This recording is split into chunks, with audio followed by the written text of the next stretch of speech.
A Rolex authorized dealer salesperson messaged someone on Instagram recently, unprompted, out of nowhere, to offer an allocation on a watch that person had been trying to get for over 2 years through the official channels.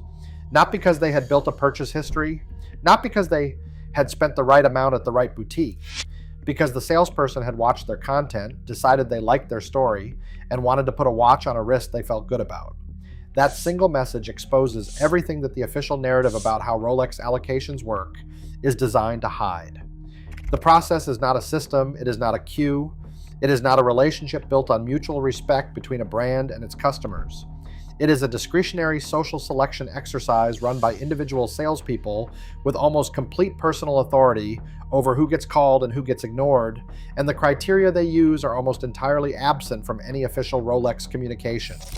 For the next 23 minutes, the full playbook gets laid out, how the allocation actually works, what the salesperson is evaluating when they meet someone new, why the strategies that get discussed constantly in watch communities, the purchase history, the boutique registration, the waiting and waiting, work sometimes and fail completely other times, and what the salesperson's own words reveal about who this system was actually designed to serve. Subscribe to support the channel, and genuinely, this community means everything. Start with the most important thing the insider revealed, because it reframes everything that follows. Rolex watches are not sold, they are allocated. Those are not the same word used differently. They describe fundamentally different commercial relationships. When something is sold, the seller has an obligation to complete a transaction with a qualified buyer at the stated price. When something is allocated, the person doing the allocating has discretionary authority over who receives the product. The qualifier for receiving an allocation is not ability to pay. It is the allocator's judgment about whether the recipient is the right person. That distinction is why the purchase history advice that circulates constantly in watch communities is both true and completely misunderstood. Purchase history matters because it signals to the allocator that the buyer is engaged with the boutique relationship, not because it unlocks a mechanical process where a certain number of purchases produces an allocation. Two different people with identical purchase histories at the same boutique can have completely different outcomes based on the judgment of the individual salesperson they have connected with. The history is context. The human judgment is the actual decision. Understanding that changes the entire strategic picture for anyone trying to navigate this system honestly. The second thing the insider revealed is the one that most directly contradicts conventional wisdom. Do not go to the big chains. Watches of Switzerland and Fraser Hart are the major retail groups that operate multiple Rolex boutiques and represent the most visible access points to the brand. The conventional approach has been to register at as many of these as possible, build presence, and accumulate purchase history. The insider's perspective is the opposite. These chains operate at a scale where the human connection that actually drives allocation decisions is systematically undermined by the volume of customers moving through. A large Rolex retailer processes a significant number of customer interactions every day. Staff turnover in retail means the salesperson who took the original registration may not be the one making allocation decisions 6 months later. The system that manages customer records treats registrations as data points rather than relationships. The advice to register interest in a major chain is not wrong, but the expectation that registration creates meaningful priority is often wrong. An independent boutique in a smaller city operates on a completely different logic. Staff tend to be more stable, the customer pool is smaller, and conversations are longer and more personal. The salesperson who meets someone new remembers them because they do not meet 50 new potential buyers every day. The human connection, the insider describes as the actual mechanism of allocation, is structurally more available in a smaller boutique than in a flagship retail environment. This is verifiable without insider access. Documented cases of customers receiving allocations on genuinely desirable references, Panda Daytona, Pepsi GMT, and Mint Dial Date Just, in timeframes that defy mainstream advice, are disproportionately concentrated in these smaller boutique relationships. The smaller pond is not just advice, it is where the allocation math actually works differently. Now, what the salesperson is actually evaluating during the first conversation. This is the part nobody explains correctly. The insider described the first visit as an interview. That framing is accurate but incomplete. It is not an interview in the sense of a structured assessment with predetermined criteria. It is an instinctive social evaluation that happens in the first minutes of an interaction, and in many cases is largely concluded before the customer has finished their opening sentence. The salesperson is reading several things simultaneously. Are they a genuine enthusiast or someone doing research for a resale opportunity? Can they articulate a real reason for wanting a specific reference, a story that connects the watch to something meaningful in their life? Do they carry themselves in a way that suggests they will be a comfortable fit for the boutique relationship going forward? The pilot who wants a GMT because they actually navigate time zones makes immediate sense to a Rolex salesperson. The father who wants a specific reference to mark the birth of a child has a story the salesperson can connect with emotionally. The person who walks in referencing gray market prices and talking about how much a reference has appreciated is communicating entirely unintentionally that their primary frame for the watch is financial rather than personal. That communication ends the allocation conversation before it starts, regardless of whatever purchase history sits in the system. This sounds subjective because it is entirely subjective. The allocation is a discretionary act, and the criteria are the individual salesperson's instincts. What the insider confirmed is that those instincts orient consistently toward customers who want to wear the watch rather than profit from owning it, and toward customers whose engagement with the boutique seems oriented toward a long-term relationship rather than a single transaction. Subscribe to support the channel if this kind of content is useful. It really does help. The purchase history question deserves more depth than it usually gets, because the way it is framed in most watch content misrepresents how it actually functions. The most common version of the purchase history advice is transactional.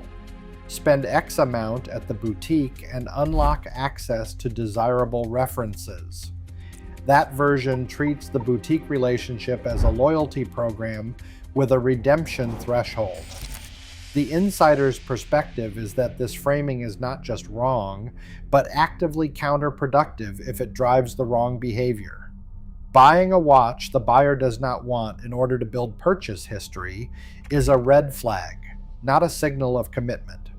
A salesperson who sees a customer make 2 or 3 acquisitions that do not seem to reflect genuine personal preference, who sees buying behavior that looks like it is optimizing toward a specific allocation rather than reflecting actual taste, draws the same conclusion as the customer who walks in mentioning gray market prices.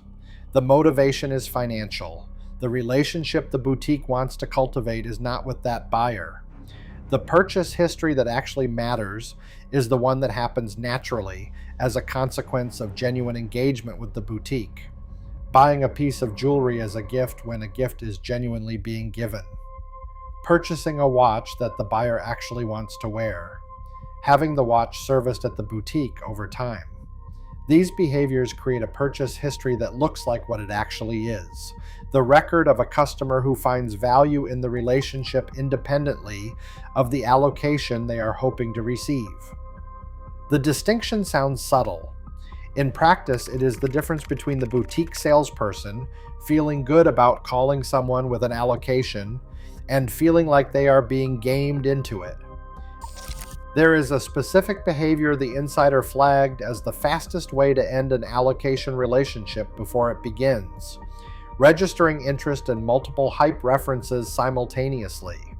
Showing up at a boutique and asking to be put on lists for the Pepsi, the Batman, the Daytona, and the green bezel date just at the same time communicates one thing, regardless of what the buyer says about their genuine interest in each reference. It communicates that the buyer wants the most desirable and most valuable things in the largest possible quantity.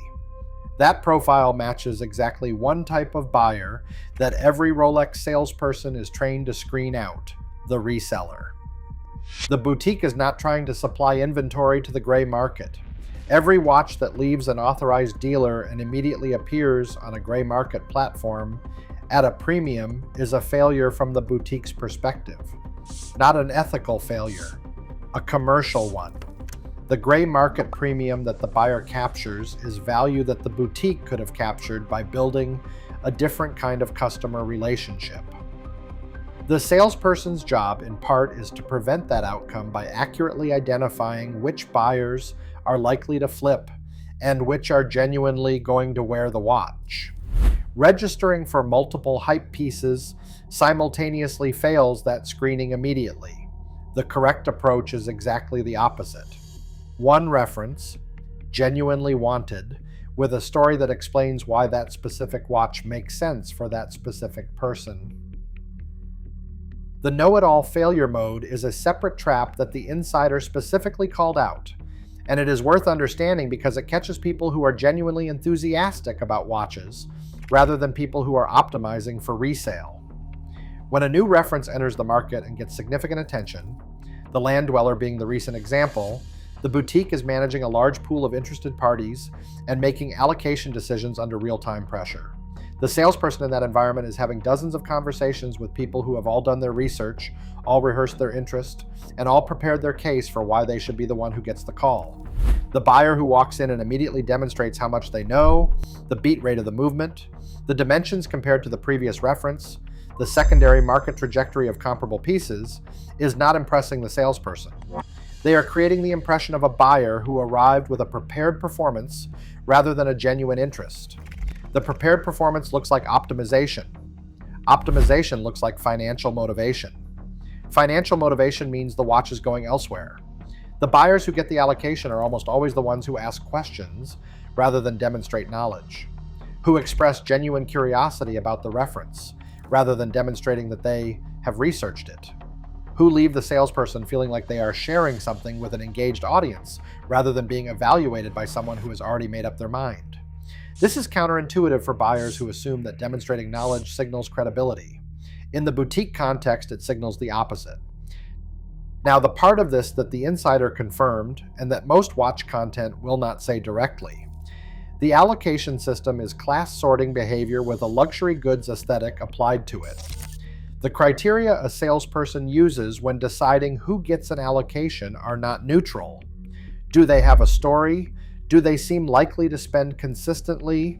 Is this someone the boutique can build a long-term relationship with?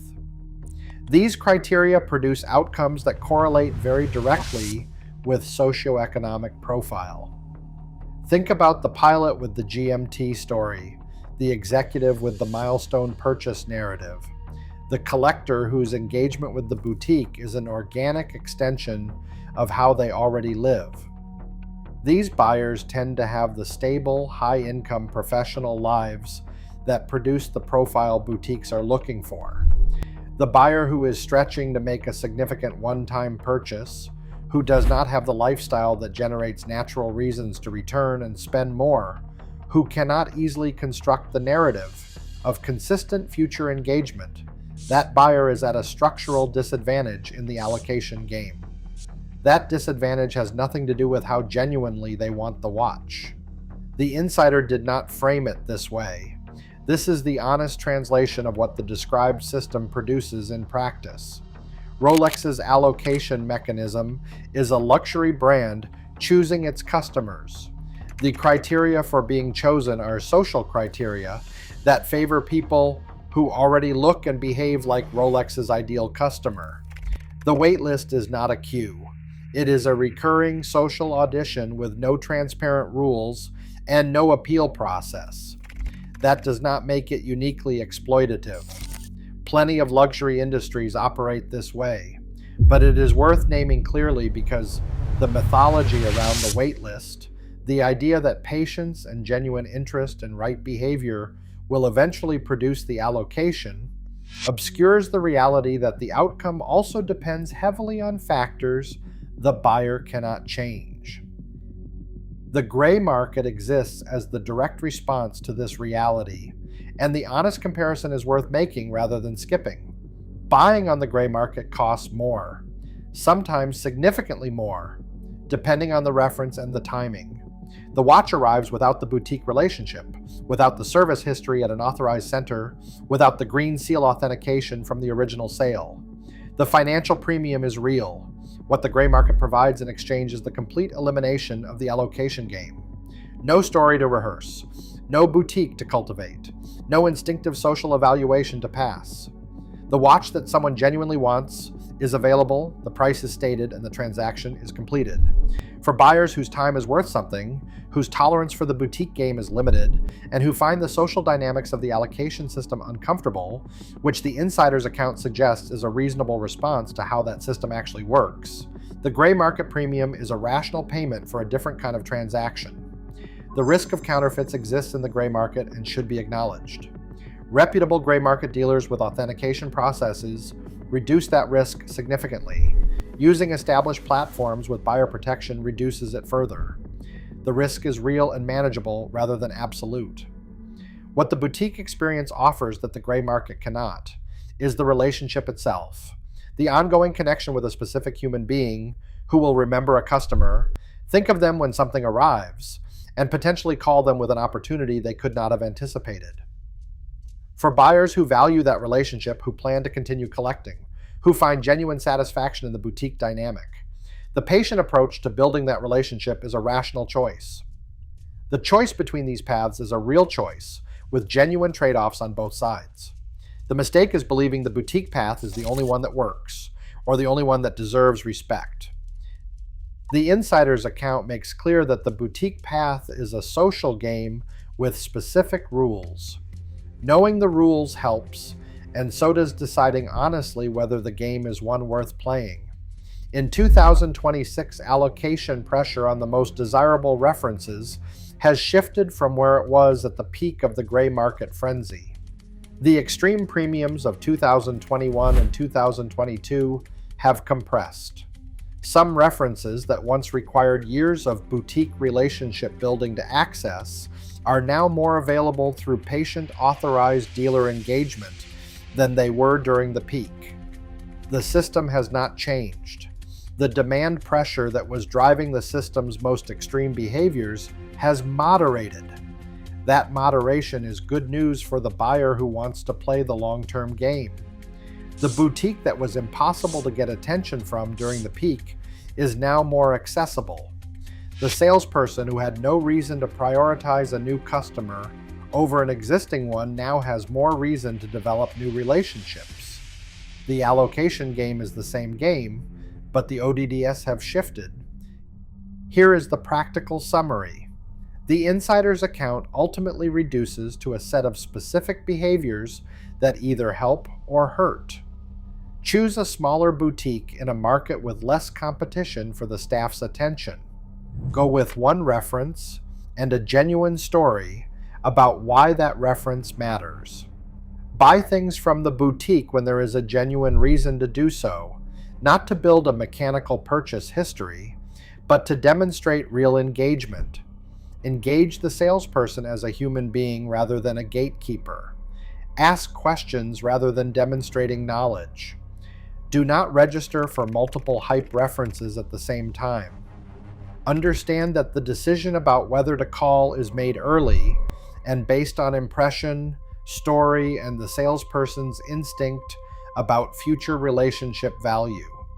If the game feels like too much, if the idea of performing authenticity in order to be selected by a retailer to spend significant money on a watch feels wrong in some fundamental way, the gray market exists. It functions well for buyers who navigate it carefully, and it gets the watch on the wrist without any of the above. The insider's account is a gift in a specific sense. It makes the rules of the game visible.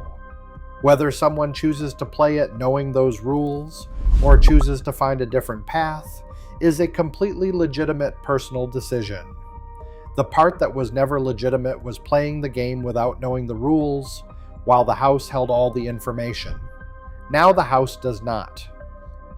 If this kind of breakdown is worth something to you, subscribing to the channel is the best way to show that. The support from people watching these videos genuinely means a lot.